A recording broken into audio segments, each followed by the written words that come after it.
ताज्या बातम्यांसाठी MH news चॅनलला सबस्क्राइब करा आणि बेल आयकॉनला यशवंत सेना पक्षाच्या जिल्हाध्यक्ष प्रकाश वाघमोडे यांच्या निवडीमुळे माळशिरस तालुक्यात जल्लोष करण्यात आला। येणाऱ्या निवडणुकीत यशवंत सेना पक्ष हा पूर्ण ताकदीनिशी उतरणार असल्यामुळे एक वेगळाच रंग निवडणुकीला येणार आहे। यशवंत सेना पक्षाचे जिल्हाध्यक्ष प्रकाश वाघमोडे यांनी एमएच न्यूज चॅनलशी बोलताना म्हणाले की माळशिरस नगरपंचायतीची निवडणूक लवकरच होऊ घातलीये।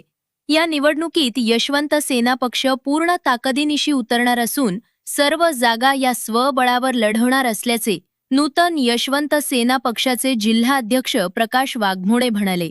तसेच पुढे बोलताना ते म्हणाले की माळशिरस तालुक्यातील येणाऱ्या ग्रामपंचायतीच्या निवडणुकीत अनेक ठिकाणी यशवंत सेना पक्षाच्या वतीनं उमेदवार उभे केले जाणार आहेत।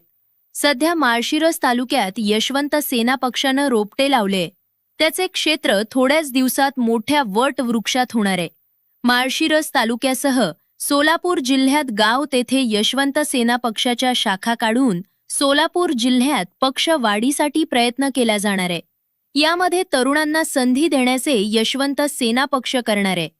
या निवडीवेळी सुहासिद, शीतल गुजरे, उमेश शिंदे, भैयासाहेब शिंदे, केतन सागर, अजय काळे, संग्राम पेळे, तुषार भिताडे, विनायक रेडे, यशवंत देशमुख, प्रशांत सिद्ध, चैतन्य देशमुख, ओंकार वाघमोडे यासह मोठ्या संख्येनं कार्यकर्ते उपस्थित होते।